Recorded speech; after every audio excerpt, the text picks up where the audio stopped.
tout le monde, merci de venir, merci d'assister à cette super intéressante réunion ciblée sur la sécheresse, en particulier en termes de Madagascar, dans le contexte de Madagascar. Cette réunion, c'est une suite d'une réunion qu'on a faite pour promouvoir le rapport le Global Assessment Report. Ça, c'est un rapport que nous avons créé à UNDRR pour essayer de mieux comprendre ce qui cause les sécheresses, comment mieux les comprendre, comment mieux les gérer. Et je m'avais dit qu'on ne le dira jamais assez. Les chocs de nature climatique, économique ou sociopolitique contrarient toujours la trajectoire du développement durable. C'est pourquoi, à mon avis, le sujet d'aujourd'hui me semble très important. En fin octobre 2021, j'ai participé à un événement en ligne organisé par UNDRR sur le rapport spécial Sécheresse 2021 du Global Assessment Report, en abrégé GAR. Ma prise de parole sur le cas de Madagascar visait deux aspects. Souligner l'importance de la prise en compte et de la gestion du risque à tous les niveaux pour construire la résilience des populations et des institutions face aux différents aléas, sauvegarder les acquis et les trajectoires de développement durable et appeler à l'action immédiatement sans attendre qu'il ne soit trop tard. Dans mon appel à l'action, j'ai plaidé à ce qu'on gagne plus de perspectives et de compréhension sur la gestion du risque de catastrophe et pour cela, de tenir une session de travail avec les auteurs du GAR 2021 afin de contextualiser les connaissances du rapport dans la réalité et les besoins de Madagascar. L'urgence est telle que l'heure est à l'action. Nous sommes effectivement dans l'urgence à Madagascar. L'urgence humanitaire du Grand Sud, l'urgence de trouver des solutions pour aller vers la résilience et pour créer des ponts vers un développement durable, et l'urgence d'apporter du bien-être à une population qui subit actuellement les revers de la COVID-19 et de plus en plus ceux du changement climatique. Vous savez, j'aime citer la représentante spéciale pour la réduction des risques de catastrophes du secrétaire général, Mme Mami Mizuturi, quand elle dit « Faire du développement sans réduction des risques, c'est comme construire une voiture et décider de ne pas installer des freins. N'attendons pas que la voiture crache pour faire cet investissement extra. » Cette métaphore peut être étendue à notre labeur de ces 2 prochaines années dans la mise en œuvre de notre cadre de coopération dont les priorités majeures sont de 4 types. 1. La bonne gouvernance, l'état de droit et la sécurité. 2. Le développement du capital humain. 3. La productivité, la compétitivité et la création d'emplois décents. Et 4. La gestion durable et inclusive de l'environnement afin de ne laisser personne de côté. Aucune de ces priorités stratégiques ne va pouvoir se matérialiser de façon durable si nous n'intégrons pas la gestion des risques dans nos réflexions et actions sur le terrain. Avec le changement climatique et les multiples vulnérabilités auxquelles Madagascar fait face, il n'y a pas lieu d'en douter et encore moins de fermer les yeux sur ce sujet. Un risque qui est bien connu à Madagascar et pas seulement dans le Grand Sud. Un risque en plus qui dans un futur proche pourrait s'accroître et s'étendre à cause du changement climatique, à cause des pratiques humaines néfastes à l'environnement, à cause de la faiblesse des investissements et à cause des faiblesses institutionnelles et de coordination auxquelles nous contribuons aussi. S'il est vrai que la crise que nous connaissons dans le Grand Sud est en partie le résultat d'un échec du développement de la région, les acteurs humanitaires qui interviennent depuis plusieurs années se retrouvent confrontés au même questionnement quand il s'agit de mettre en place une aide qui contribue à la résilience et qui n'échoue pas sur l'écueil de l'assistanat. C'est pour cela que le système des Nations Unies, avec ses partenaires comme l'Union européenne, réfléchit de façon proactive à la façon d'utiliser l'approche Nexus pour dénouer ce qui nous empêche d'avoir l'impact escompté. Acteurs du développement, de l'humanitaire et du Nexus, nous voilà donc tous réunis autour de la nécessité impérieuse de moderniser notre compréhension de la sécheresse comme nous invite le GAR, d'apprendre des autres pays de la région ce qui a fonctionné ou pas pour ne pas réinventer la roue à chaque fois, d'accroître nos connaissances pour faire mieux et différemment afin de ne pas répéter les mêmes échecs ou excuses, et enfin, de contribuer avec nos questionnements et nos défis à Madagascar à élever la discussion et l'expérience de la gestion de risque de sécheresse au niveau global. Un monde résilient à la sécheresse est possible. Le gars nous l'explique, le démontre et nous donne des pistes pour y arriver. Pouvons-nous nous mettre au défi, nous, système des Nations Unies à Madagascar, nos partenaires de l'Union européenne qui sont aussi avec nous aujourd'hui, d'envisager un Madagascar résilient à la sécheresse? Nous n'allons pas y arriver en seulement quelques mois, mais pourrons-nous au moins assurer que d'ici 2023, les premiers résultats significatifs et catalytiques de la gestion du risque de sécheresse à Madagascar en faveur des populations touchées et de la réalisation de l'objectif de l'agenda 2030. En mai 2022, ça sera la plateforme globale de réduction des risques. J'aimerais que nous ayons des actions de gestion du risque de sécheresse en place que nous puissions partager avec les autres pays qui font face aux mêmes défis. Je voudrais que Madagascar soit à l'écoute aussi, mais aussi ait des intentions à partager et qui inspirent les autres. Cette session d'aujourd'hui proposée par mon bureau et UNDRA est donc une session de travail pour laquelle nous devons être à l'écoute, mais aussi posons-nous des questions, apportons nos visions et enrichissons-nous mutuellement. Pour terminer, je voudrais remercier nos ulistes, invités et panélistes pour leur disponibilité et les compétences qu'ils vont partager avec nous. Merci à UNDRA qui devient de plus en plus actif comme membre de l'équipe pays de Madagascar depuis son entrée avec le nouveau plan cadre de coopération. Et merci à toutes et à tous d'être là. Merci de votre intérêt pour le sujet, mais également l'humilité de continuer à apprendre et remettre en question la façon dont nous pensons et menons nos programmes.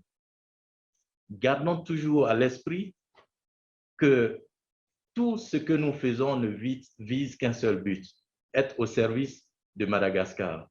Je vous remercie. Merci, Monsieur Lefebvre. Ça, c'était exactement la raison qu'on est là et il n'y a rien d'autre à dire. Ça, c'était magnifique. J'aimerais inviter ma collègue Katarina Moakid-Soltetsova, qui est gestionnaire de programme en connaissance des risques au Bureau régional Afrique pour UNDRR, pour peut-être mettre un peu en contexte les activités, les opérations que fait UNDRR dans les régions d'Afrique.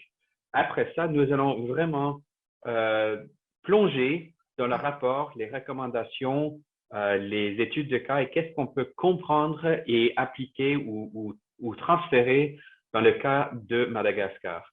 Je vous rappelle qu'il y a un Q&A tout en bas sur lequel vous pouvez poser des questions aux panélistes ou parler entre vous. Mais on vous invite vraiment de participer, de poser des questions et de vraiment faire un dialogue ici. Avec ça, Katharina, s'il vous plaît. Merci Adam et merci Monsieur Sanogo pour votre introduction et aussi d'avoir proposé d'organiser ce séminaire sous l'égide de votre bureau. Aussi, je voudrais remercier Amélie et encore Adam pour votre implication remarquable dans l'organisation de ce séminaire et tout l'enthousiasme que vous y mettez. Je tiens à vous transmettre les salutations de mon directeur, Monsieur Amjad Abacha, qui malheureusement ne pourrait pas être présent parmi nous pour des raisons de santé. Nous sommes ravis à UNDIA et certainement au bureau Afrique que ce webinaire a pu avoir lieu après celui du mois de novembre qui était plus général et qui ciblait des participants de l'ensemble des pays africains et qu'aujourd'hui nous avons pu réaménager cet événement pour mieux convenir aux besoins des parties prenantes au Madagascar.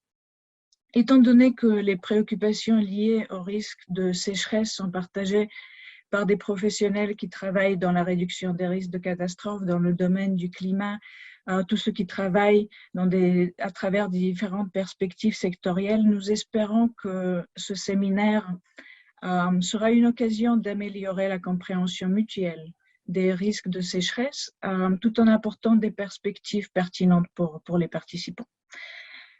Ceci est donc pour nous une occasion pour une réflexion approfondie sur la complexité et les différentes dynamiques du risque de sécheresse, sa nature systémique.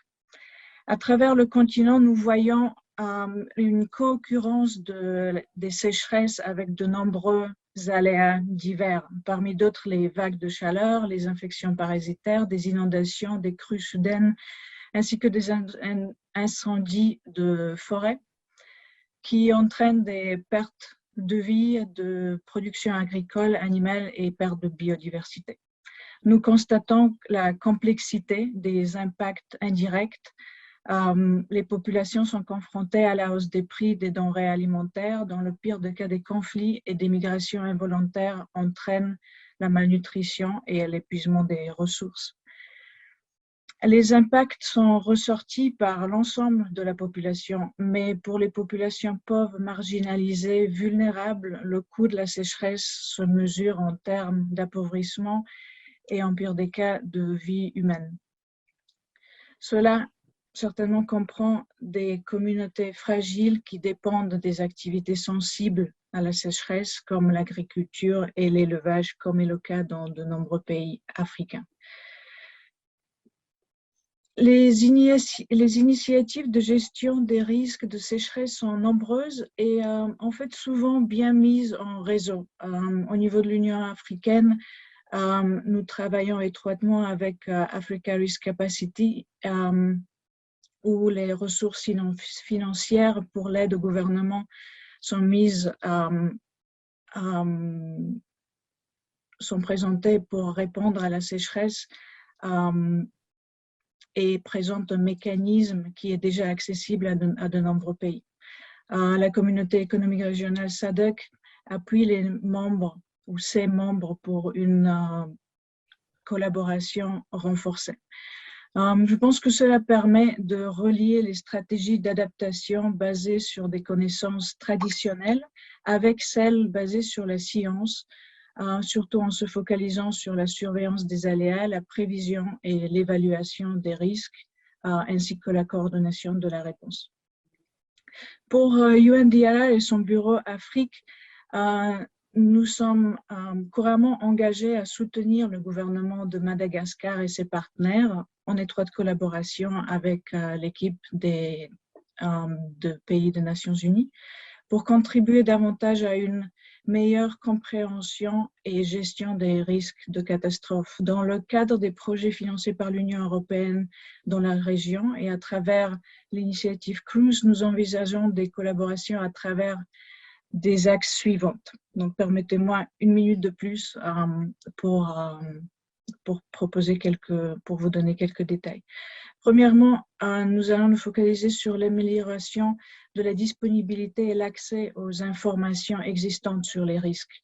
Donc, nous visons à renforcer l'institutionnalisation de la production et de l'utilisation de l'information, y compris pour l'alerte précoce et la planification du développement et l'allocation ultérieure des ressources.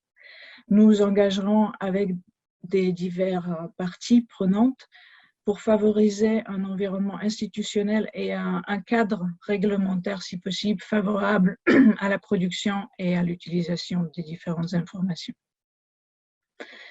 Suivant, nous appuierons le développement des capacités liées aux outils d'analyse économique utilisés pour la prise de décision en matière d'investissement.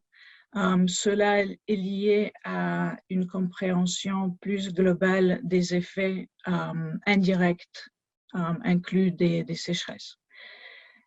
Ensuite, en collaboration avec les autorités nationales de gestion de catastrophes et les partenaires, nous appuierons une évaluation des ressources disponibles pour les actions de préparation, ainsi qu'une évaluation des capacités institutionnelles et opérationnelles de réponse. Aujourd'hui, je suis certaine que pour UNDRA, cet atelier nous permettra de se doter des outils nécessaires pour mieux aborder les sujets de sécheresse dans nos activités futures et aussi établir une relation de travail plus étroite avec les participants. Mais j'espère surtout que cet événement permettra à tous nos collègues à Madagascar d'enrichir les nombreuses réflexions et surtout vos activités en cours. Et je vous remercie encore et un bon séminaire auquel j'ai hâte de participer. Merci Adam, à toi. Oh, merci Katharina. Et bon, comme j'ai prévu, nous allons plonger maintenant vraiment directement dans le rapport. Le rapport tient 3 parties assez grandes. Le premier partie, c'est vraiment ciblé sur moderniser notre compréhension et idée sur qu'est-ce que la sécheresse, qu'est-ce qui donne suite aux sécheresses. La deuxième partie, c'est les études de cas sur lesquelles on essaye de trouver des liens ou des thèmes transversales incluant migration, climat, économie, alimentation, eau, énergie, tout ce qui touche et est touché par les sécheresses. Et la troisième partie, c'est vraiment commencer de trouver un chemin sur lequel on peut arriver sur la gérance des risques de sécheresse. Pour cela, j'aimerais inviter mon ami M. Roger Pulwasi, un physicien sur l'administration nationale américaine des océans et de l'atmosphère aux États-Unis. Roger a été un des coordinating lead authors, un des auteurs coordonnants. On avait 3 et il va nous amener dans une petite histoire du rapport, qu'est-ce que ça contient et quelles sont les leçons que ça peut nous apporter. Thank you very much and for the wonderful comments leading into this presentation of the special report on drought. And thank you, Adam. As we begin to think about the case, and my colleagues at FuseNet will get into the specific case related to Madagascar and East Africa, the idea of talking about the report was really to begin to get us into not thinking just about the emergency response, but the very important points that you heard before on how should we plan better? How does governance matter? How is drought changing in the world? And then what does that mean for different parts of Africa? And then specifically as we get towards Madagascar. So the special report on drought, as we think more broadly, as someone said when I was doing the IPCC, they said, if you cannot get drought right, we're not getting climate adaptation right. So this is a case that we are very interested in and fits very much into the last speaker's comments on trying to get sustainability through our water, energy, and food. So in a sense, this is really drought in the 21st century, even though the report is drought 2021 when we published it. There were 3 convening authors, as Adam said, but over 80 international authors, people from around the world, and I'll point to the things that they said when we speak a little bit more about the report. So I wanted to give some background. We didn't walk in and say, oh, we were the first people to do an international assessment of drought. No, there's the Global Land Outlook. There's the UNESCO report, Droughts in the Anthropocene. There's, of course, IPCC, which several of us have been engaged in. There was the very first UNDRR chapter we ever did on drought in 2011. And the effort here in this report was really to move us beyond onset, event, recovery, and endpoint, because we know, and as we are seeing with La Nina impacts, with food security, with land degradation issues, that the impacts of a drought does not simply end when the precipitation has come back to normal. So as we go back through onset and the event begins to intensify, we are beginning to use up our land base. We are beginning to use up our livestock. We're beginning to use up all of our buffers, and then the intensification happens. And at that point, we begin to see food security shortages and the different classification of food security risk. As you'll hear from my FuseNet colleague, one of the, well, a couple of the people that I host within my lab, where I'm the chief scientist, actually helps do the forecast for the Famine Early Warning System Network. And in this setting, we're looking at all of those reports and all of those activities and saying, how well do we understand drought? How do we put the pieces together when we try to link the International Drought Management Program on monitoring and early warning, on mitigation and response, and vulnerability and impact assessment? So this report is, as was said, is trying to modernize our view of drought, bring it back to the lived experience, what people are experiencing in drought, and then how do we move to resilience? So the GAR Special Report comes at a key moment as the world reflects on how it should deal with the threats of various risks that is posed to sustainable development. And this is the focus of this report. So one of the figures in the report was done is says basically within the next 80 years, 129 countries will experience an increase in drought exposure, mainly due to climate change alone, with 38 countries due to the interaction between climate change and population growth. This is a very critical point given the trends, because as we will see in the moment, for parts of Africa, the experience of heavy rainfall is a big issue, but we're seeing heavy rainfall and then very, very dry periods in between. So this figure comes from our report, and it begins to characterize what do we really understand about where droughts happen, how frequent they might happen, but then where are areas that we did not expect the drought would happen, that we're projecting that they will actually occur. And that has to do with the combined influence of temperature on a precipitation deficit. So we are moving in some parts of the world from the unfamiliar to the unprecedented.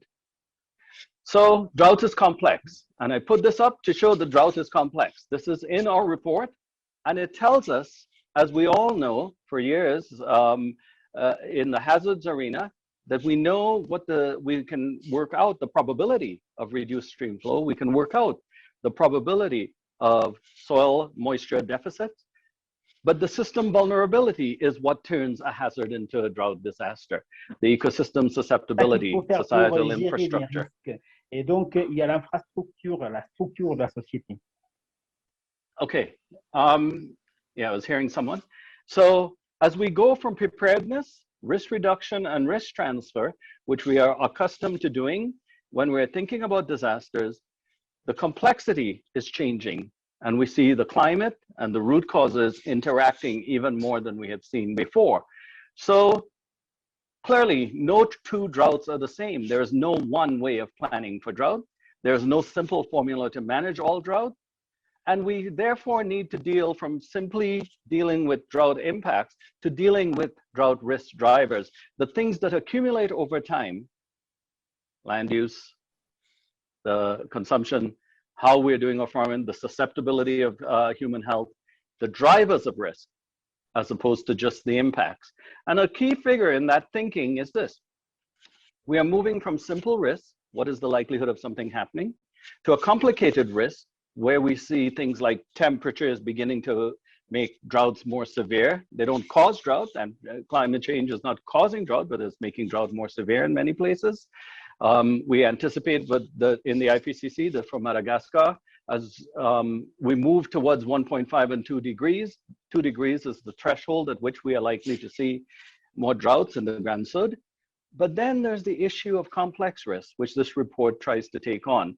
When we try to look at human well-being, the lived experience, water supply, our livelihoods, then we are dealing with complexity. We are dealing with surprises in the system that is not simply the creation of an early warning about a significant single event, but how that event cascades through our lives, our economies, and our ecosystems.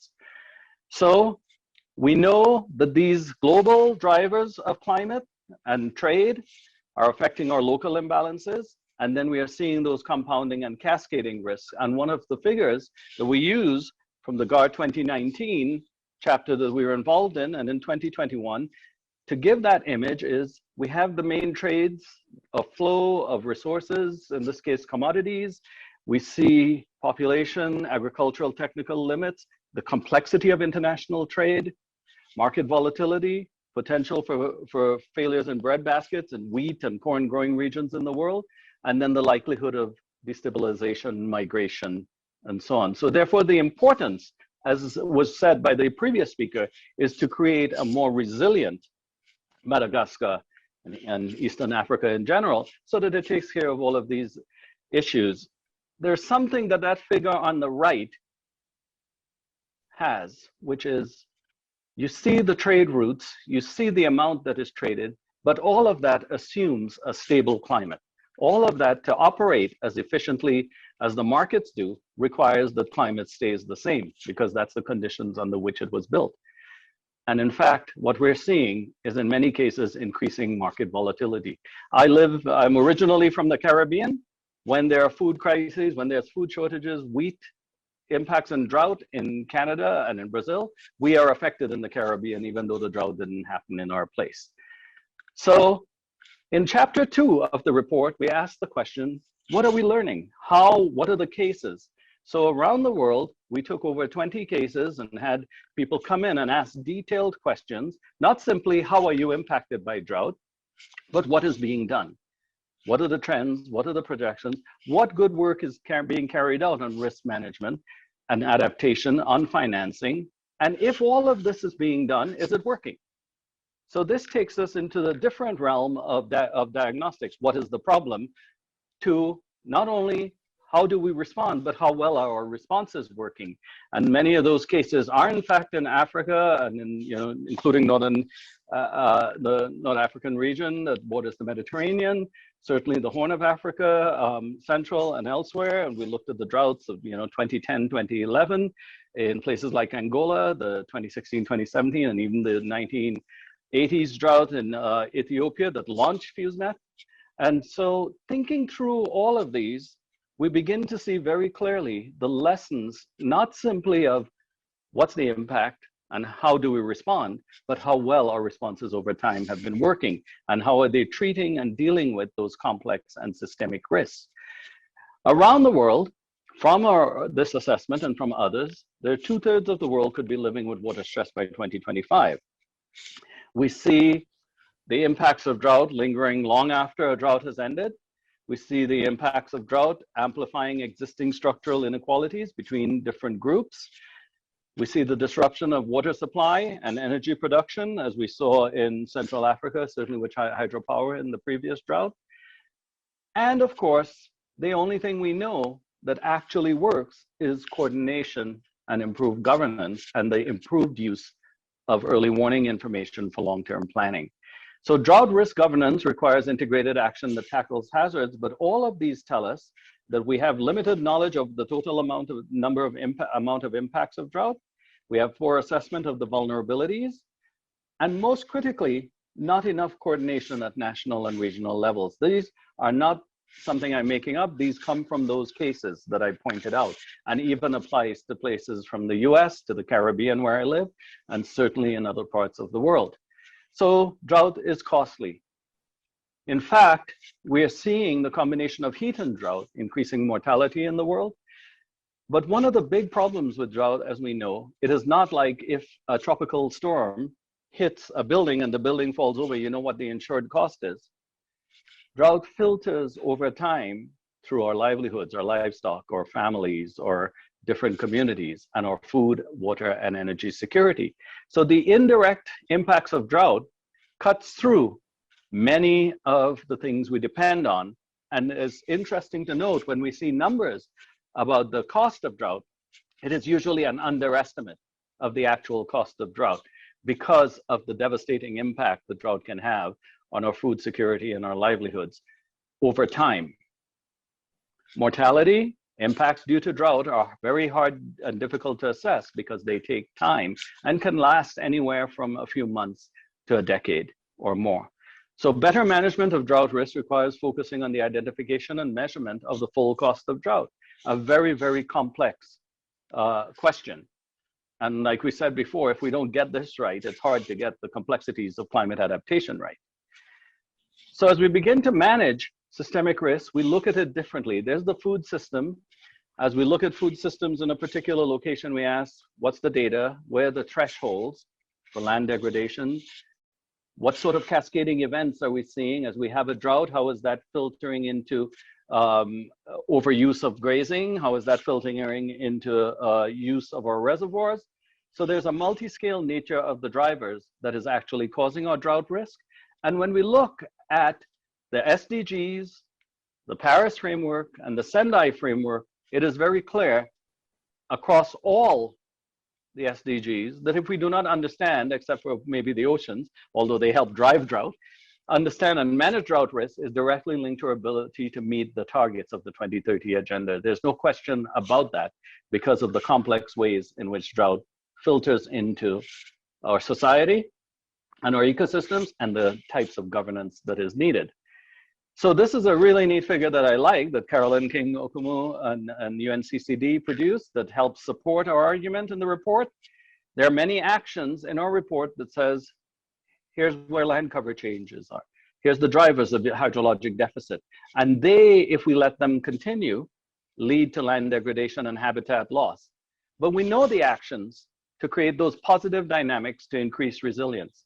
In our report, we talk about where and how water conservation is applied, how it is financed, how we maintain good soil quality, healthy water systems, and how we reduce or manage the impacts of drought, and how do we act prospectively, not just proactively, as in a drought is coming, what do we do? But how do we ensure prospectively that new risks do not arise? And so we have very clear in the report on the policy and economic incentives and the physical understanding of the system that we need to have and how they work together to move us to increase resilience.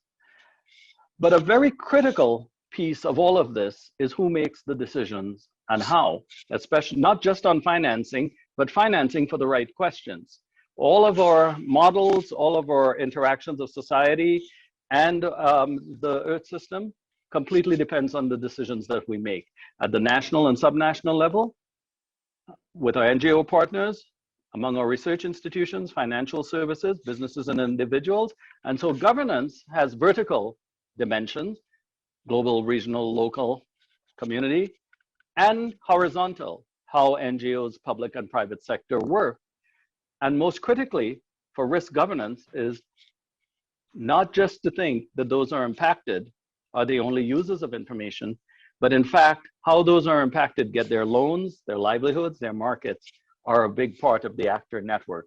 So partners do not just share data, they also share risks and responsibilities. That is the co-creation of our future, a much more complex idea than co-production. And clearly within that is how those partners and local people exercise their decisions and how are they supported to do it. So the report talks a whole lot about accountability and efficiency, and most critically, capabilities. How a culture of partnership is developed and financed. So drought demands innovation. That innovation reduces the propagation and stocks of drought risk to both prospective and proactive measures from early warning to early action, land use and landscape changes, and there are examples of these in the report. The transitions to improve drought risk assessment and management can only be enhanced and sustained by the capabilities of communities and individuals. Now, we hear this a lot, but yet, when we try to decentralize capabilities to the local level, we do not many times empower women and indigenous people, nor do we decentralize a lot of the funding. So we have to ask the question, local is important, but every scale matters to ensuring that the work done being locally work.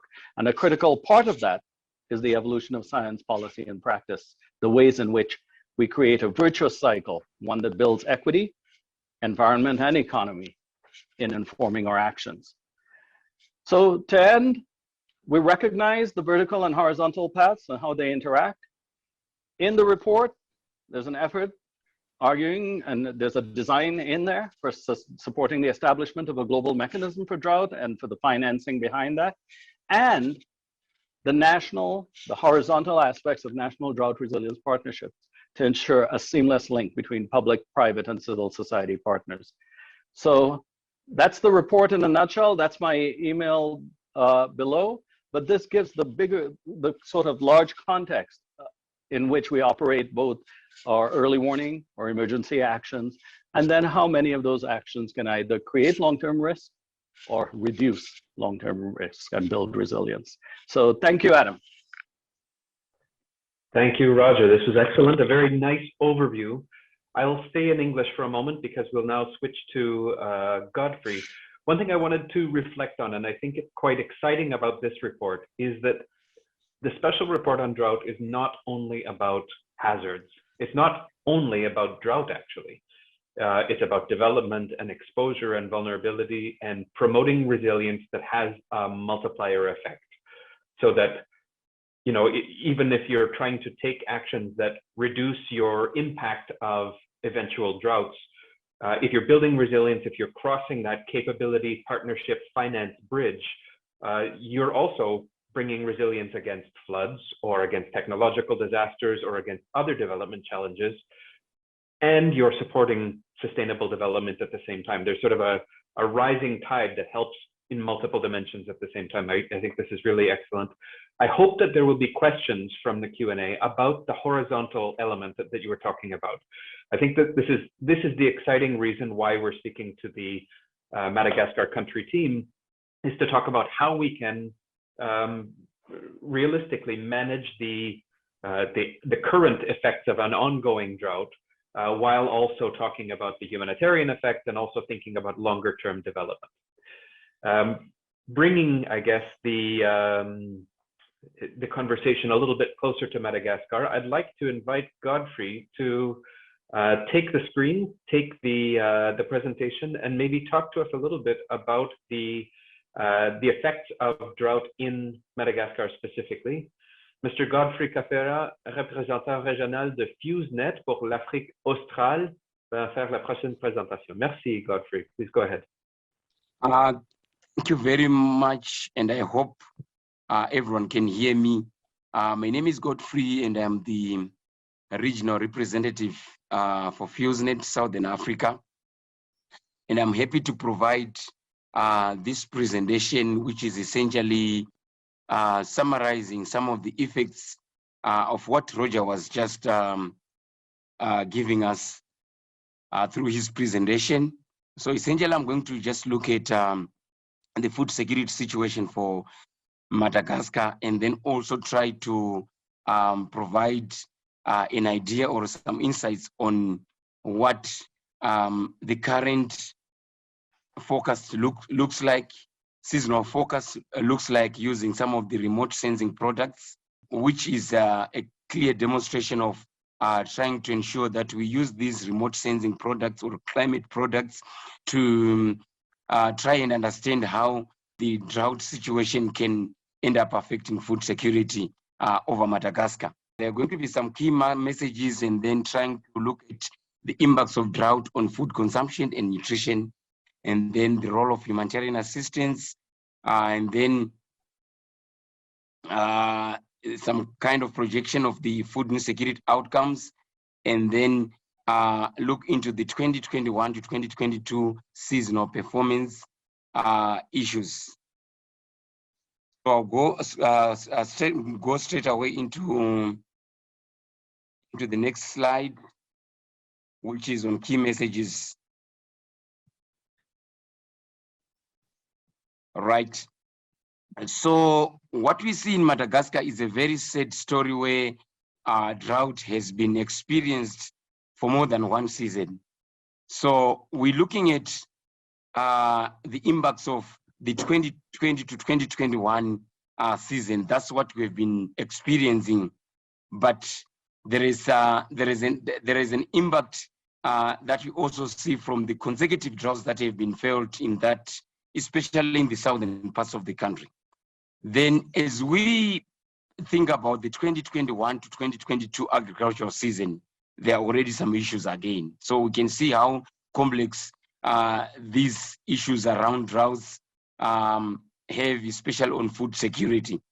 So certainly for the 2020 to 2021 season, there were a lot of rainfall deficits, especially in the southern areas, that resulted in one of the most severe droughts in southern Madagascar. And as a result, I mean, obviously, production failed totally. So most people survived on humanitarian assistance thanks to the response that was provided by humanitarian actors, including the United Nations. So since mid last year and up to where we are, humanitarian assistance has played a significant role in actually providing main staple for a number of households. Then the 2021 to 2022 season also started badly. And this time around, as you will see from some of the agrometeorological products that I'm going to present, it's affecting the southern, western, and central Madagascar. And in these areas, number one, rainfall started so late and it was so erratic. So meaning that there are already indications that we might be heading for another poor season or rather drought. And it's worse because the seasonal forecast for the January to March period shows increased chances of below normal rains in most parts of the country, including the southern, central, and western areas. It's only the eastern part where there is confidence of normal rainfall. And the northern parts, there is also possibility, looking at how the rainfall is performing right away, there is a possibility that we might end up having also perhaps no more rains. And for this particular season, access to seeds and inputs is one of the challenges that even if rains were to be great in the southern, which is not the case, most households do not have enough incomes to purchase those seeds on the market. And part of the reason is that a good number of them rely on agricultural labor.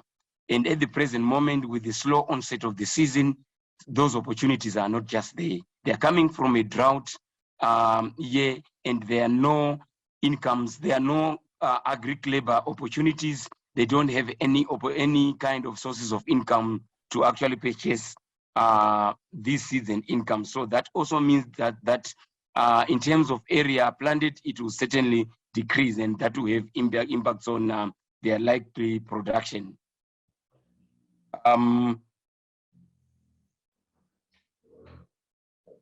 My machine seems to be a bit slow in terms of transiting to the next slide.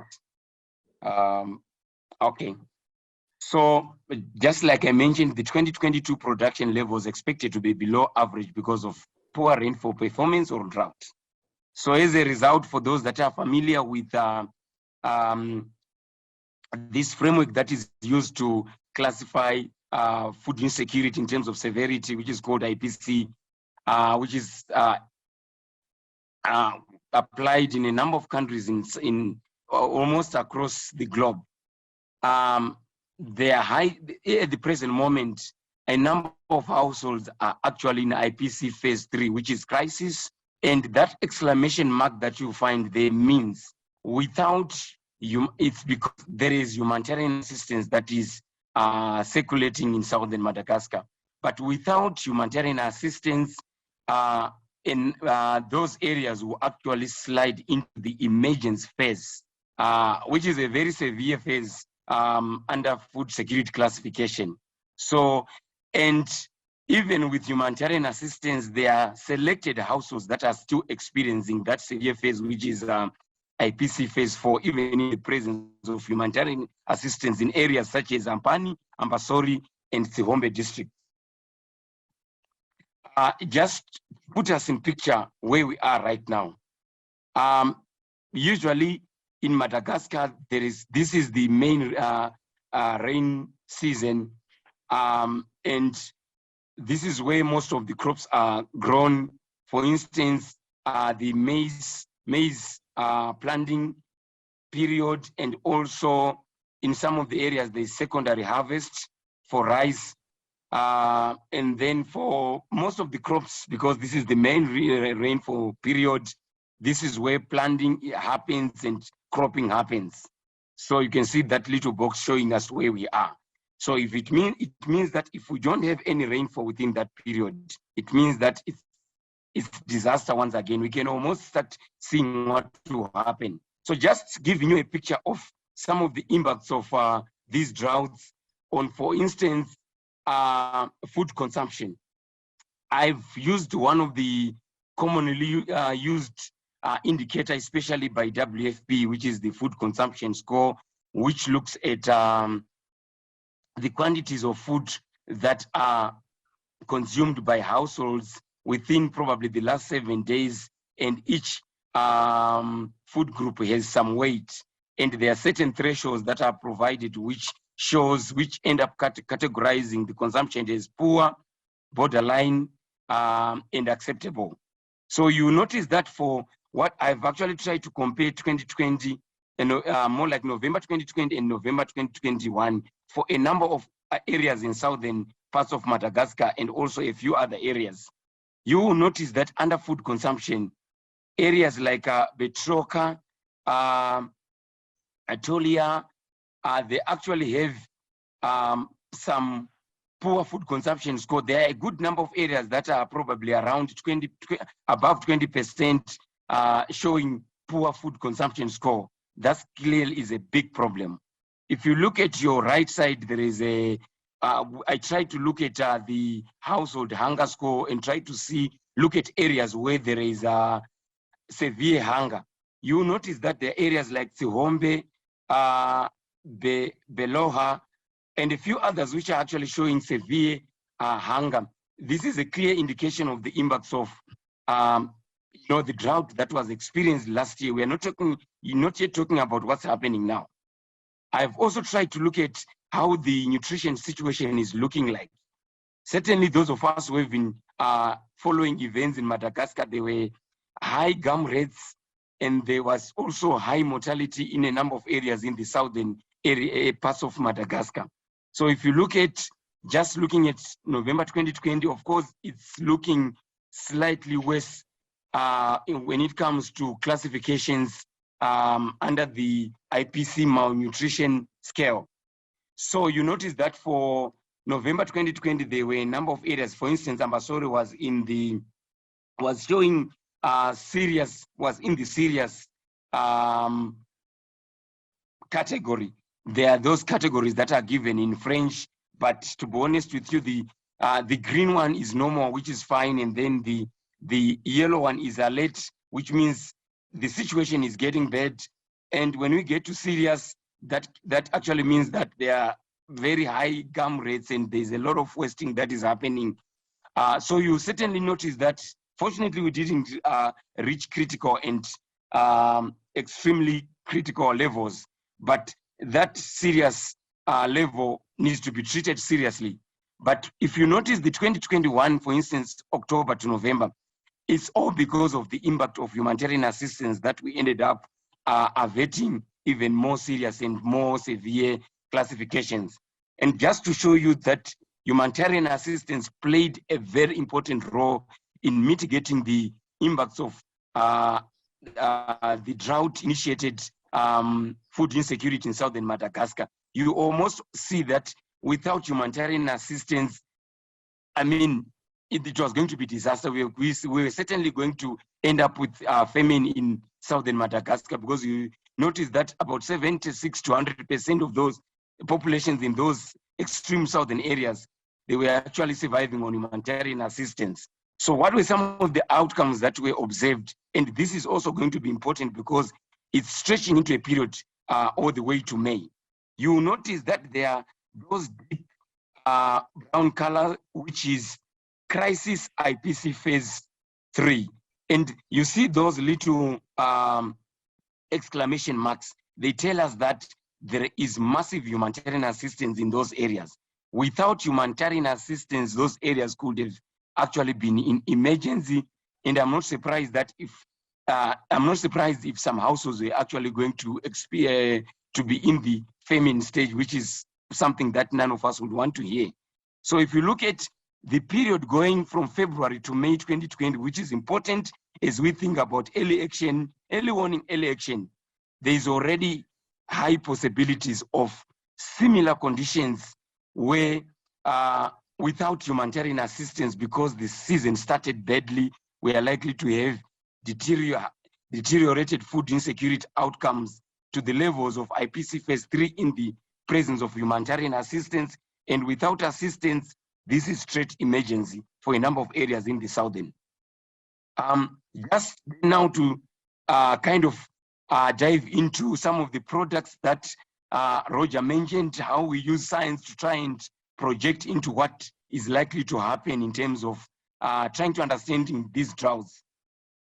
You notice that on the left side of my 3 maps, you notice that there is some kind of rainfall as a percentage of the average. So those deep colors show you that southern Madagascar, in fact, it's showing us that the southern and essentially the southwestern parts of Madagascar, if you look at the rainfall performance, it was almost like perhaps maybe 50% of average. And in some areas, it was as bad as maybe 45%, even to 30. So, and that's a problem in the southern, or rather southwestern Madagascar. And if you notice the extreme northern, that's the same picture. So we also tried to rank the kind of rainfall performance in terms of the dryness. So you notice that this season, when you look at the period October to January 5, you notice that most of those southern areas perhaps is the second driest in 40 years. So that tells you that it's quite bad. There's another index which is called the standardized precipitation index, which looks at the observed precipitation over a certain period of time against average. You notice that it's showing us that the situation once again is not good at all. It's in the negative, and that tells you that we are not yet out of the wood for Madagascar.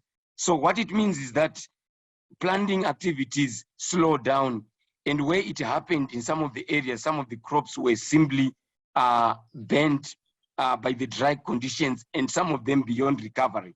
So I also try to demonstrate to in this presentation that the problems, the drought conditions in southern Madagascar are not just a one-year problem. If you notice from 2017 all the way to 2022, we only had one good season, which is the 2018 to 2019 season, where the standardized precipitation index was positive. All these other years were bad. If you notice, there's no big difference between 2019, 2020, and 2021, which is where we are right now. So that tells you that we have serious problems in southern Madagascar. So there's a bit of some projections that are being made there, looking at the rainfall percentage of average plus a forecast up to 20 January. You notice that there's not much rainfall activity that is happening in the southern areas to change the outlook, meaning that we are still in the red as much as there is rainfall that is being received right now, it's not good enough to change the outcomes. The same thing when you look at ranking the kind of dry conditions using a projected projections for the rainfall all the way to January 20, you notice that the extreme southern areas are still perhaps within the second, probably third to second driest in 40 years' time. So essentially what that is telling us is that the situation is looking bad. I also try to use the normalized difference vegetation index, which essentially is an index that is used to kind of focus the vegetation conditions in the targeted areas. What you notice is that because of the dry conditions that we've already described, the vegetation index is very poor in the southern areas. In fact, it's showing us the southern, the western area is bad. That's where we have those dark brown colors. What it means is that even for livestock is also affected. There is poor livestock conditions because and also there are no water sources. So for southern Madagascar, where there is also some significant levels of livestock and their livelihoods are also linked to that, it's also seriously affected. So you can actually see the impacts of these droughts, not only on cropping, but also on livestock. So just to show us that just projecting all the way to April, the precipitation index, probability that we can see there is that we're not going to have much improvement for the south and western areas of the country. And that clearly shows us that we are heading for another drought unless something special happens. But even if something special happens, it might be too late for people to replant, and that may not be good for agriculture. So essentially, this is how we are seeing things from the FuseNet perspective. And I'm happy that we are trying by all means to be using some of these remote sensing science products to try and project so that we can inform some early action for those that are going to respond. At this point in time, I just want to thank you and perhaps leave time for any questions that you may have. Thank you. Thank you so much, Godfrey. That was very interesting, very detailed. Bon, les mauvaises nouvelles, c'est que c'est assez sûr qu'il y aura une autre sécheresse pour Madagascar. Ce qui est peut-être un peu encourageant, c'est ce que Roger a dit, que bon, la gestion des aléas, c'est non seulement question de faire peur aux aléas, mais vraiment de trouver des solutions de développement qui peuvent donner un appui de développement et aider contre aussi les sécheresses et aussi des autres aléas.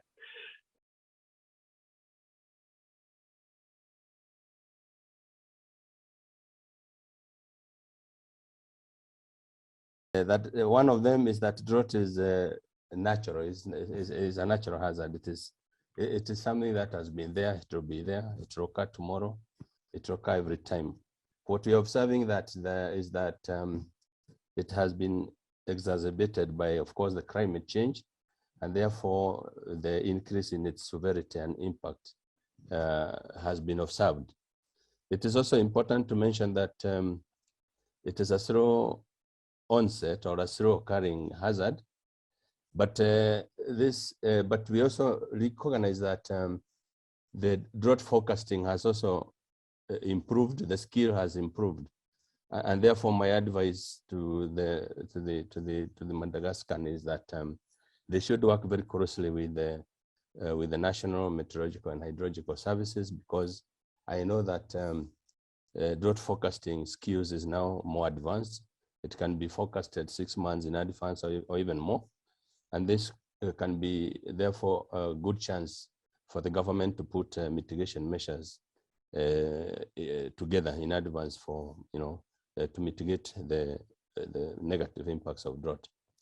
I think it's also important, as Roger mentioned, for Madagascar to really look at what are the drought risk factors or risk drivers in the country. And then, of course, having identified those drivers, then they should devise solutions on how to address those risk drivers. I'm here thinking of, if it's things like to do with reduce practices, how can the government be able to address that? Encroachment onto water, water systems, water recharge areas, wetlands, decimations, water harvesting and water security programs in the country. I think this needs to be things that the government should give priority, because I believe it's the only way to go forward. It is also important that we know, because of the increased severity and the frequency, I think it's also very important to put mechanisms together to take advantage of the good years. When we have a good season, then this is the best time then that we should be able to up our practices so that we can make advantage of those good years. Very simple observations, but I thought it was important that I share with you. Thank you so much, and over to you. Thank you very much, Julius. And I would like to ask you a second question. Thank you for all these insights on what to do at our sites. And when you say look at the drought risk drivers in the country, where would you start? How should we start? Obviously, you have to look at what programs are existing within the national. For example, in agriculture, in forestry system, you have to look at all that in a very broad perspective. Where can we take advantage for maximum conservation? What is our forest cover? What are the agriculture practices that are being used? Do we have extension officers who are helping farmers on, to avoid soil erosion and things like that? So it's quite a wide question, but I hope Rogers can be able to put this in a more better perspective. But I think it's broad. You have to look at all those aspects in across sectors. Thank you. Yeah. No, thank you very much, Godfrey. I think you led right into a very rich point when talking about the phase classification, because within those are also the links to food security issues. And from that standpoint of, where are the entry points, as we call them, the start is to develop a national or regional drought risk inventory for where key vulnerable groups are and losses are, and we have some of that, as you can see. But then really to map what is the vertical interaction of the national to local to planning capabilities. And in that setting, we get a sense of how the fragmentation of our institutions can actually make drought conditions, drought impacts worse. A key issue here, and it's listed within the report and elsewhere, is how one goes about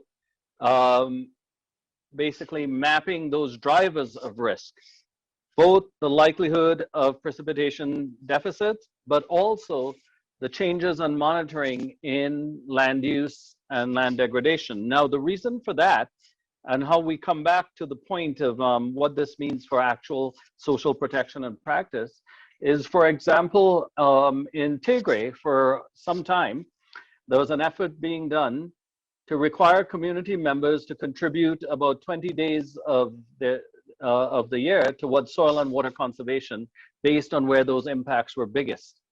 And the only way that could be done was what Adam was mentioning, which is the collaborative sort of horizontal building of partnerships.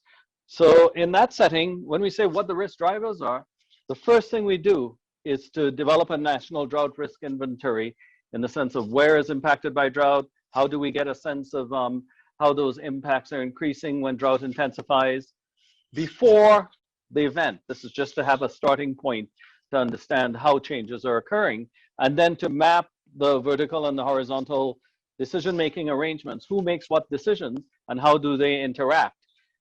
Now, quite honestly, whenever we deal with such complex issues, it is really in developing a culture of partnerships that requires basically one institution, not a number of institutions to be the coordinator and planner of drought-related risk, to handle access to credit, to financial protections, and so on. When it's too many, then you get what Godfrey was saying, the fragmentation across many groups and agencies who do not, or ministries, who do not know who is responsible to act until you're in the middle of the crisis. So we list in the report where and how we understand the drivers of risk: land use, water, food and energy, soil quality, the idea of social vulnerability, but much more than social vulnerability is who makes decisions related to reducing risk. And that's where this issue of mapping the financial instruments, mapping the decision-making arrangements are extremely important. So there is a structure in the report on how to develop those risks, an understanding of those risk drivers, but how to do that collaboratively with local communities so that we're not just basically saying, oh, you're about to have a drought, you must have an impact. No, there's a lot of things people are doing on the ground that we can actually help support. And that's where this issue of both centralized and decentralized efforts are critical. So I can point to some of those in the report to help answer that question. Thank you. I wanted to follow up on these great presentations, and ironically, I'm supposed to be a panelist and I'm now shifting to asking questions. I can't help it, I'm sorry. But really, Rogers and Godfrey, I think these are excellent presentations, and we are learning tremendously out of it. And thanks, Julius, for giving some recommendations as well. Now, I'm looking at Godfrey's presentation. It's when I look outside here in Tana, we are being flooded. And then when I look at the maps, the situation is very gloomy going into April and May this year, which is kind of very discouraging in the sense that we have done a lot to avert the famine, to avert an irreversible humanitarian situation, thanks to all the donors. Now, in that window of opportunity between now and April, my question to Godfrey and probably to Robert and all of you, given that we are not out of the woods yet, in that very short window of opportunity, what can we do? Because I mean, the obvious thing is to maintain the humanitarian assistance, but beside the humanitarian assistance, is there anything in that very short window of opportunity that we can do to accompany all our efforts while we do the long-term recommendations that were put forward by Julius and Rogers? Over. From my standpoint, given windows are very close, very narrow, and we tend, as you say, it can be a window of opportunity, but bad ideas also have windows. And so one of the things we want to keep in mind is that during that period, this is an opportunity to basically help restart some efforts on soil and water conservation, but more importantly, just to access, and we have helped do this in different parts of the Caribbean after a disaster, to help access credit and financial protection. A window that is between two types of events like this requires some level of social protection. Without that, people will not get themselves back on their feet. We're asking them to do too many things in a narrow window.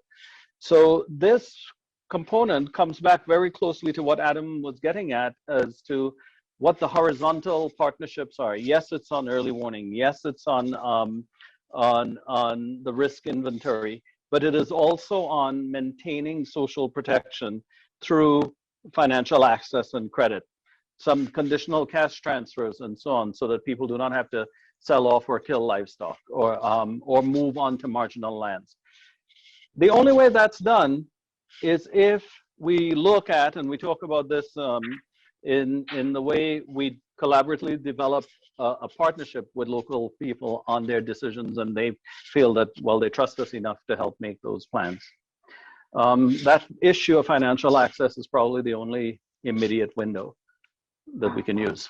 I would like to mention part of social protection of financial access is also an opportunity to promote the benefits of technology and planning, but within the culture of the people whose decisions have to be made. It's not simply social protection for saying, okay, this is a fixed amount that you just use in the short window. It's also for promoting the efficiency of water, energy, and land use. And we lay out in the report what some of those recommendations can be in the short term. So anyway, thank you. Okay, I don't know if you can hear me, JB, from UNICEF. One point I would like to advocate for, because I really like the first presentation, which explained, there were many, I would say, issues and areas we could work in to reduce the impact of climate change. But then, one maybe shortcuts we always take it as we immediately switch to food security as the only an immediate consequence of it. And indeed, we mentioned water as an issue.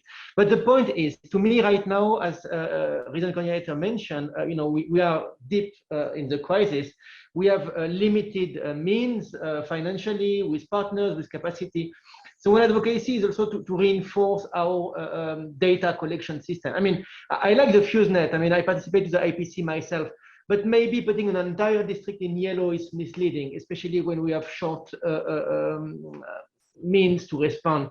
Maybe mentioning that we have high mortality, we have no data on mortality. So I think one of the areas where the UN can improve is really reinforcing their data management and prioritization. That way we can be sure, including on, by the way, social and cash transfer response, that we put the core of our response in area where we can have the biggest impact.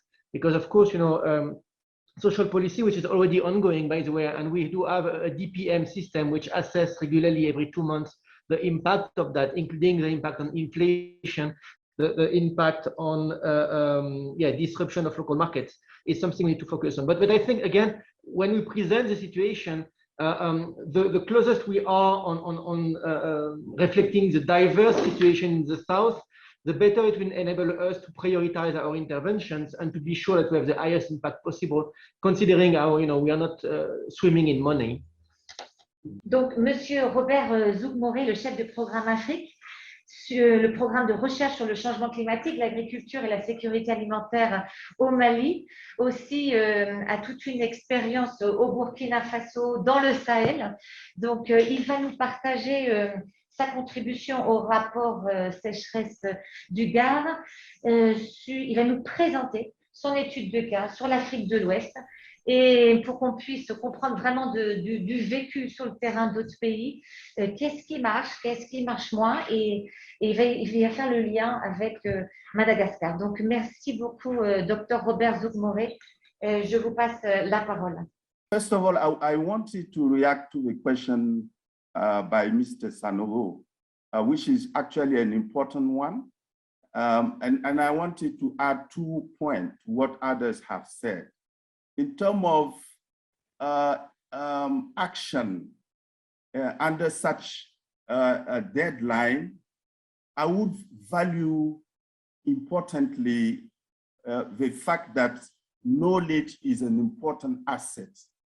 And what I'm saying here is that we need to inform the end users about what they will be facing in the coming 2 or 4 months in terms of forecast, predictions, and possible actions. And in that matter, we should not forget that all these predictions presented by FuseNet and others are of probabilistic nature. And this is an important information we sometimes forget to give to the end users so that they can know exactly what are the chances of appearance or of this kind of predictions. I will give some few examples when I go to my presentation. But knowledge is an important input. That's the key word. Thank you. Now let me move to my presentation. Donc, ma présentation, je vais la faire en français. C'est ce qui m'avait été demandé. Et je vais essayer de vous entretenir sur comment construire une agriculture et des systèmes alimentaires résilients au changement climatique en Afrique de l'Ouest.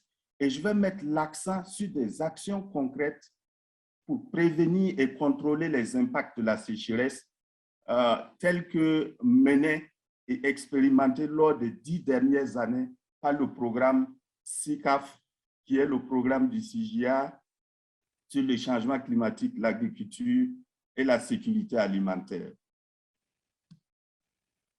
Alors, je vais diviser ma présentation en 3 parts, juste quelques faits sur le réchauffement climatique et son impact sur l'agriculture. Et en deuxième partie, je vais vraiment m'appesantir sur des exemples de solutions actionnables.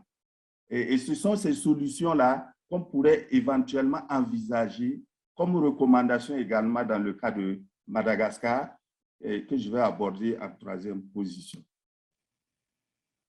Alors, en termes de changement climatique, notamment en ce qui concerne les précipitations, c'est clair, les prévisions sont assez harmonisées. Et si vous prenez par exemple la grande corne de l'Afrique, et ça prend également en partie Madagascar, il est prévu que la durée des périodes consécutives de sécheresse va augmenter d'ici 2050, tandis que la durée des périodes de journée humide va diminuer. Naturellement, ça aura des conséquences sur le nombre de jours de croissance des cultures, et notamment des cultures importantes comme le riz, le maïs, le soja, le blé et j'en passe. Et justement, cette carte que vous voyez ici donne un peu une idée de la durée de la période de croissance des cultures telle que projetée par plus de 18 modèles climatiques en considérant le scénario pessimiste du IPCC. Et alors, ce qui est important ici, si vous regardez la carte de Madagascar, vous voyez qu'il y a beaucoup de gris foncé. Le gris foncé, selon la légende qui est à droite, signifie que pour la majorité des cultures, notamment céréalières, il y aura une perte de plus de 20% de la durée de la période de croissance, c'est-à-dire la période favorable à une culture donnée pour pouvoir aller depuis le semis jusqu'à la maturité. Donc, s'il y a une réduction de cette durée de croissance de plus de 20%, vous conviendrez que ça pose énormément de problèmes de sécurité alimentaire, surtout pour les cultures céréalières. Alors, je vais aller directement à des exemples de gestion justement du risque climatique à travers des systèmes d'alerte précoce pour surtout une agriculture résiliente. Et ça, c'est le cas du Sénégal. Alors, au Sénégal, qu'est-ce qui se passe? Habituellement, comme dans d'autres pays, les producteurs, les paysans utilisent plusieurs pratiques traditionnelles, mais aussi des savoirs autochtones pour prévoir le temps. Par exemple, si on voit un oiseau sur le toit de la chaume d'un arbre donné, voilà, ça voudrait dire que, par exemple, la saison qui viendra sera humide ou sèche. Ça, c'est juste un exemple. Il y a également que les producteurs organisent des cérémonies et des traditions et des prières pour demander de bonnes pluies. Ça compte, c'est important comme pratique traditionnelle. Mais il y a aussi des sélections tactiques, des spéculations à cultiver, par exemple en fonction de la topographie. Ça veut dire que quand votre champ se trouve dans un bas-fond et que vous envisagez cultiver, par exemple, du riz, pour faire face à la sécheresse, vous pouvez décider, au lieu de cultiver du riz, de mettre par exemple du sorgho ou du petit mil, qui est beaucoup plus résistant. Donc ça, c'est des méthodes traditionnelles. Malheureusement, avec le changement climatique, toutes ces options-là traditionnelles ne marchent plus parce que le changement climatique a tout déréglé. Alors, qu'est-ce que nous avons fait au Sénégal? Nous avons travaillé avec l'ANACIM, qui est l'Agence nationale de la météorologie du Sénégal. Nous les avons capacités avec des outils scientifiques et techniques, des formations sur comment développer des prévisions saisonnières climatiques qui répondent aux besoins spécifiques des producteurs. Par exemple, avant la saison des pluies, ils vont recevoir ce qu'on appelle la prévision de début de saison. Et ça permet aux producteurs de décider, par exemple, quelle est la date optimale de semis. Ça permet également aux producteurs de décider de quelle variété de culture je vais choisir.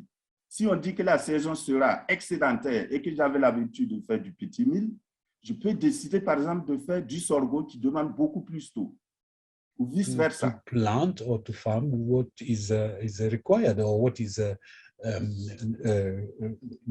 is going with that kind of de la même façon, it is the same way.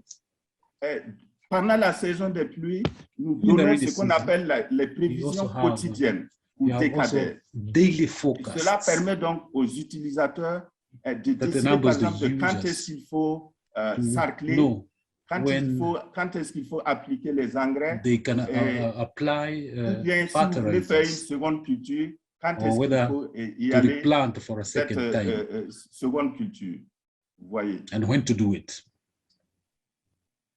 Et en fin de saison, on leur donne également des prévisions décadaires qui permettent donc de décider, par exemple, du jour de l'école. Vous savez qu'il y a des pluies de dernière saison, there are some rain that comes at the end of the season qui viennent et qui détruisent parfois la seule which destroys the crops. Voilà donc des informations climatiques These are some of the information qui sont mises à jour à l'échelle très fine, c'est-à-dire qu'à l'échelle de 4 km sur 4 km. Et qui permettent donc aux producteurs de quand est-ce qu'il faut semer, quelle variété semer, what kind of sarcler, variety they can telle use, technologie, which technology etc. to use, etc. Et cela, nous l'avons testé et ça a été très salutaire. And it was au well Sénégal, received in Senegal. À tel point que les différentes régions du Sénégal nous ont demandé de faire en sorte que tout le pays puisse bénéficier the whole de ces country should informations. have this system. Alors, nous avons lié des partenariats, et je pense que Roger l'a dit également, il faut des partenariats. Nous avons développé des partenariats avec l'Union des radios communautaires du Sénégal, composée de 104 radios à travers tout le pays. Nous avons formé ces radios communautaires, les journalistes de ces radios communautaires, à bien comprendre le jargon climatique et l'information climatique, mais également à développer des programmes radio tous les mois qu'ils vont diffuser dans les langues nationales de leur zone, au bénéfice donc des producteurs. Et à travers cela, plus de 7 millions de ruraux au Sénégal ont eu accès à l'information climatique et l'ont utilisée au Sénégal, à tel point que le gouvernement du Sénégal a décidé de nos jours que l'information climatique doit être considérée comme un intrant agricole, au même titre que les semences, au même titre que les engrais, au même titre que la mécanisation. Et donc, vous voyez, là, on a mis ensemble un certain nombre d'acteurs, le ministère de l'Agriculture, l'Agence de la météorologie, les services de vulgarisation, les radios et bien sûr les chercheurs qui ont travaillé ensemble avec l'Agence de la météo pour arriver à développer un tel système. Ça, c'est le résultat initial. Alors, en termes de réalisation, bon, j'ai juste donné quelques exemples ici. Par exemple, au niveau de l'agriculture, on a pu développer 11 systèmes d'information climatique pour les agriculteurs et 5 systèmes d'information, services d'information climatique pour les pêcheurs. Voilà. Il y a également des informations climatiques qui ont été développées pour les éleveurs, les pastoralistes. Et sur cette base, plus de 500 000 agriculteurs et pêcheurs, dont 33% de femmes, ont maintenant de nos jours là, accès aux services d'information climatique par différents canaux, notamment la téléphonie cellulaire, pour éclairer justement leur prise de décision. Et aujourd'hui, au Sénégal, c'est impossible de travailler sans l'information climatique. Alors, nous avons également essayé d'évaluer l'impact de l'utilisation de ces services d'information climatique. Là, j'ai juste mis quelques chiffres. Je ne vais pas aller dans les détails, mais vous verrez que, par exemple, plus de 80% des agriculteurs et des pêcheurs qui ont accès à l'information l'utilisent et sont satisfaits de l'impact. Vous voyez en bas, notre évaluation a montré qu'il y a un effet positif et significatif de 24 000 francs CFA par hectare du fait simplement de l'information climatique. Donc, vous voyez, c'est un important intrant qui permet donc de la valeur ajoutée sur les rendements, par exemple. Et il y a même un impact important sur l'augmentation des rendements, mais également sur l'économie nationale. Nous avons des documents qui relatent tous ces détails-là. Alors, pour assurer maintenant la durabilité des services d'information climatique, nous avons poussé un peu le bouton en développant des modèles d'affaires autour donc de la diffusion des services d'information climatique. Et là, ce que je présente, c'est juste un exemple, un des modèles que nous avons développés au Sénégal, mais il y en a jusqu'à 3 modèles qui ont été testés et nous avons également un autre au Ghana, je vais revenir là-dessus. Mais l'important ici, c'est qu'on met ensemble un certain nombre d'acteurs avec l'agence de la météo au centre de ce modèle d'affaires, plus des startups et d'autres acteurs tels que la vulgarisation, etc., qui vont se mettre ensemble avec des responsabilités, des rôles et des responsabilités bien spécifiques pour pouvoir permettre la génération, le transfert, la dissémination, l'utilisation sur le terrain. Et ça, au prix donc d'un coût à payer pour recevoir l'information à travers, par exemple, la téléphonie. Et là, les revenus sont maintenant partagés entre les différents acteurs qui interviennent afin de leur permettre de pouvoir continuer durablement à fournir donc ces services d'information climatique. Ça, c'est le business model, le modèle d'affaires donc du Ghana. Et là également, nous avons travaillé avec GhanaMet, qui est l'agence de la météo du Ghana, qui, en collaboration avec ESOCO, qui est une start-up privée, et également le CSA, qui est donc la recherche, pour mettre ensemble les informations climatiques, mais également les technologies nécessaires pour l'application de ces informations climatiques par les producteurs. Et donc, le paysan reçoit un message sur la prédiction, mais également sur les mesures d'adaptation qu'il faut appliquer dans le cas spécifique de sa zone. Et dans ce cas du Ghana, nous avons d'abord testé 20 000 sur 20 000 producteurs en 2018 pour voir est-ce que ça peut marcher. Et je vous dis que l'année qui a suivi, plus de 500 000 producteurs au Ghana ont souscrit à ce service-là et a permis donc au business model de fonctionner jusqu'à nos jours.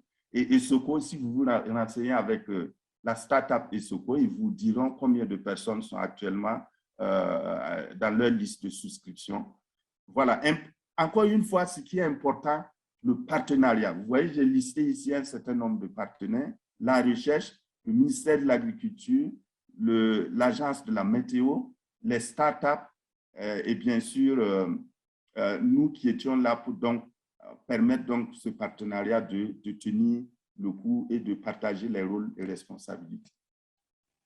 Alors, le deuxième exemple que je voulais mentionner, c'est le fait que l'information climatique seule ne peut pas résoudre le problème.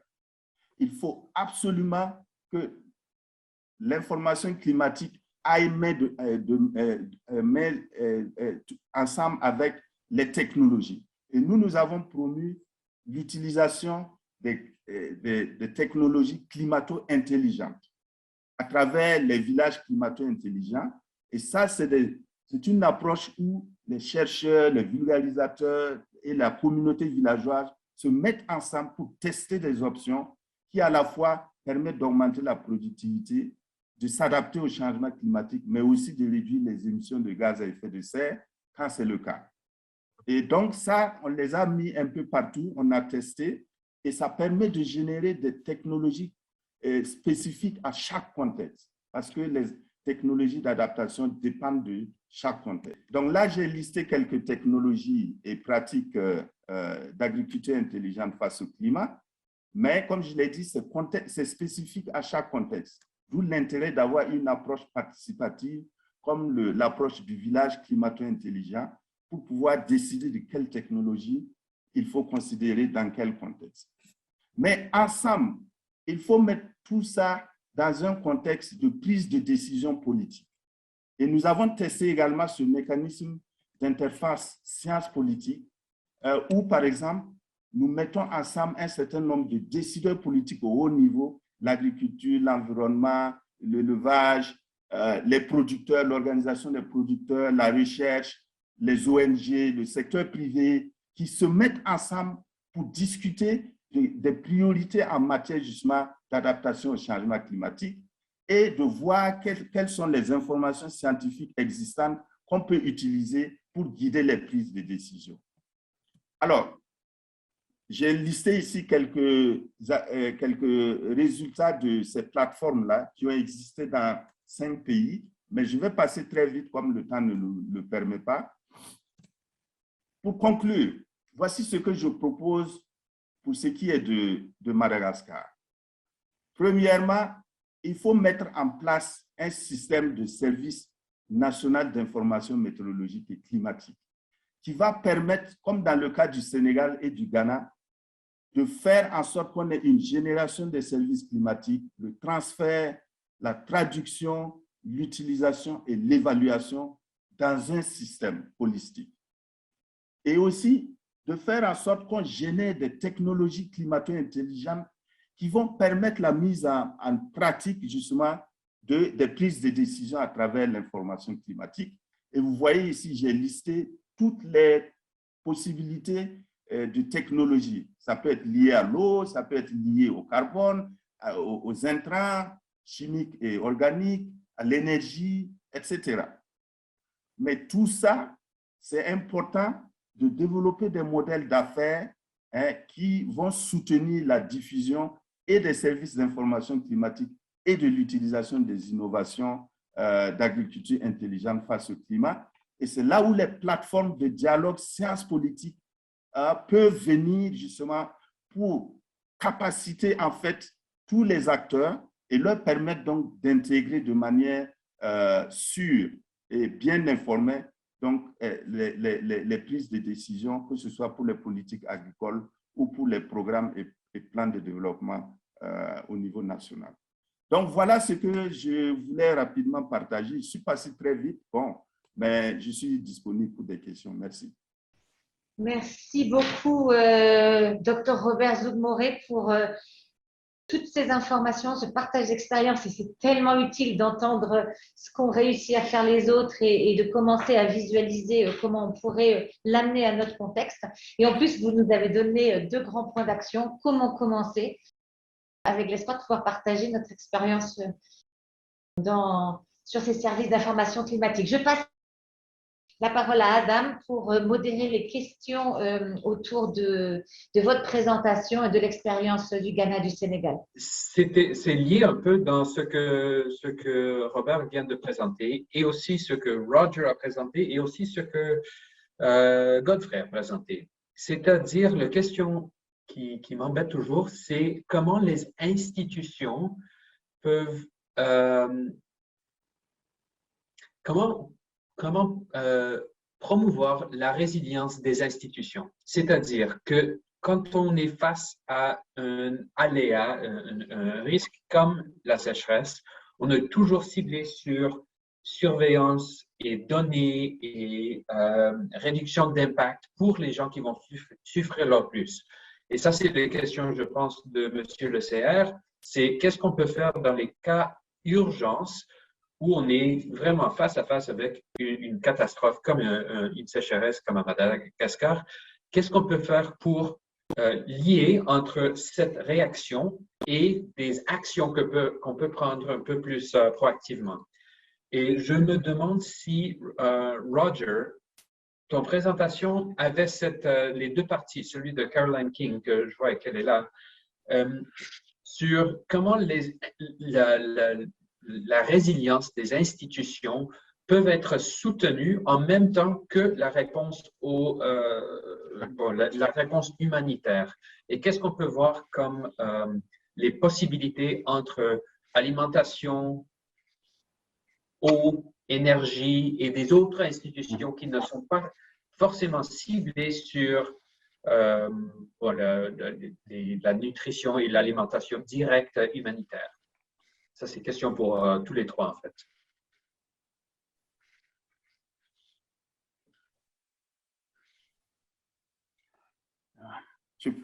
Je peux peut-être commencer. Are you speaking, Robert? Yes, I can start and then you add up. Donc, pour moi, je pense que la résilience des institutions est fondamentale parce que ce sont les institutions qui font les décisions en cas d'urgence. Et donc, il faut faire en sorte que les institutions aient toute la capacité nécessaire en termes de connaissance, de maîtrise de la situation et aussi que ce soit au niveau individuel. Ce sont les hommes qui font aussi les institutions. Donc, pour la prise de décision. C'est ce que nous avons essayé en fait d'englober à travers ces plateformes nationales de dialogue sciences politiques où nous mettons ensemble les décideurs politiques du milieu rural, l'agriculture, l'élevage, l'environnement, la pêche, etc., avec la recherche et les académiciens, de sorte qu'il y ait cette interaction pour que, par exemple, ceux qui sont habilités à prendre les décisions politiques aient toute l'information requise pour des prises de décision bien informées. Et ça permet à l'institution de se prévaloir donc de son influence politique et donc de sa capacité à résister en cas de crise. C'est ce que je peux donner comme contribution à ce niveau. Merci. Definitely the work FuseNet does, the idea of climate smart villages and climate services. I chair the WMO Climate Services Information System Development. When we step back from the role of information in managing risk and communication and the networks, getting to Robert's point is, well, then how do we use Windows most effectively in the way that you're asking? And the only way we tend to do that is, one, to have regional, and in the case of WMO, regional climate centers and so on, but to have regional centers of excellence made up of universities, NGOs, local people, and government to assist in decision support as things as events are unfolding. So that regional network is actually something that needs to be supported and integrated into local development plans. Without that, we will actually have a lot of misuse of information. And so in that setting, there's a breadth in terms of how can Windows be best used. You have to have a presence at the local level, but also at the regional and national level to ensure that disaster risk reduction and climate change adaptation plans are embedded into local development plans. A center of excellence at the subnational level helps create that, but more critically is really developing a cadre of professionals who see the risk at each level and work with local communities on ensuring that the impediments of the flow of information are taken care of, but also that the needs of local communities for financing and for action are fed back up the chain. Without that, we'll always be surprised, and by the close of the window, decide that we should have used the window to be more constructive. Information by itself is not enough. We make bad decisions even when we have good information. And so the issue is reinforcing the mandate of the relevant ministries, having a single unit that helps coordinate the regional entities that communicate financing opportunities, that work with people on information planning and practice, but that are embedded within local communities. The only way that's done is to ensure that that we have some policy coherence at the national level, regional, and local. So you develop the process for sustaining early warning across timescales, but then you have to have those collaborative partnerships at the regional and national level. The only way that's supported is by working across the different ministries. So therefore you need one unit who is assigned across all of those to make that happen. Thank you, Roger. I really appreciate that. Merci. Je vois qu'il y a plusieurs questions. Robert vient de répondre à une question qu'a demandé Caroline dans les questions-réponses. Je passe la parole à Amélie pour peut-être clôturer. Et, je vous remercie tous. D'accord, merci beaucoup à tous pour les interventions tellement riches, tellement enrichissantes, aux questions aussi, aux éléments supplémentaires. J'entends un appel et puis aussi on a entendu des démonstrations pratiques de la nécessité, mais aussi du fonctionnement de… Le traditionnel ne marche plus, hein, à cause du changement climatique, pour plein d'autres raisons aussi, mais surtout le changement climatique. Donc, modernisons, hein, comme l'invite le rapport dans son premier chapitre, modernisons notre façon de gérer la sécheresse. Le message aussi de faire encore ce shift, non, ce changement de ne pas focaliser sur l'impact de la sécheresse, mais de regarder quelles sont les raisons, les déclencheurs, toutes ces raisons qui font que nous retrouvons dans une situation de sécheresse. Comment gérer mieux ce risque et comment gérer mieux ce risque? Vous nous avez donné des exemples précis, des points d'action que nous pouvons implémenter tout de suite. Mais aussi, j'ai entendu un mot commun à toutes les présentations et dans tous les contextes et à tous les niveaux, c'est partenariat. Travaillons ensemble et l'invitation à innover dans le partenariat. C'est-à-dire que le partenariat, on l'a beaucoup utilisé comme un mot, une coquille un petit peu vide. Puis le partenariat, c'était ceux d'en haut, mais descendons sur le terrain avec les gens qui souffrent la sécheresse, qui savent comment gérer là, parce qu'ils la gèrent. Donc, ce sont les femmes aussi, ce sont les populations indigènes. Comme Roger a utilisé ce mot-là, décentraliser, et on l'a vu dans les exemples aussi de Robert, décentralisons ce que l'on fait et après rapportons au niveau national, au niveau régional et au niveau global pour que tout ça puisse être inclus dans un système de gouvernance et de gestion du risque à tous les niveaux. Étape prochaine. Donc, merci à tous les participants parce que c'est les participants, ceux qui nous ont écoutés, qui ont posé des questions ou pas, qui ont pris des notes en tout cas. Et c'est ça qui fait la qualité. Donc, prochaines étapes pour nous, c'est bien sûr, nous allons vous partager les présentations. Nous allons vous partager aussi un petit récap de ce que nous avons entendu. Nous allons vous partager l'enregistrement. Et puis, l'idée, c'est de se retrouver vers le mois de mars, vers le mois d'avril, encore une date, pour une nouvelle session de travail où nous allons vraiment descendre à Madagascar. Surtout ce qu'on va extraire de toutes ces 2 heures qui ont tellement été riches, on va extraire tout ce que l'on a entendu, voir ce que l'on peut appliquer ici, et puis s'engager peut-être comme nous a invité notre coordonnateur résident de Madagascar au tout début, nous allons lancer un défi. Nous allons lancer un défi ensemble, allons vers la résilience, mais opérationnalisons la résilience. Nous avons les éléments, je pense, pour commencer à faire un plan d'action là-dessus. Donc, nous restons en contact avec vous tous, les participants, et puis ceux qui n'ont pas pu être là, mais qui ont manifesté leur intérêt.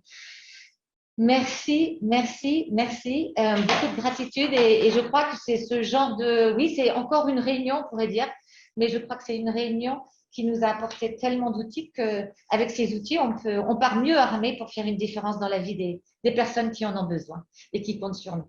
Merci beaucoup. Bonne journée.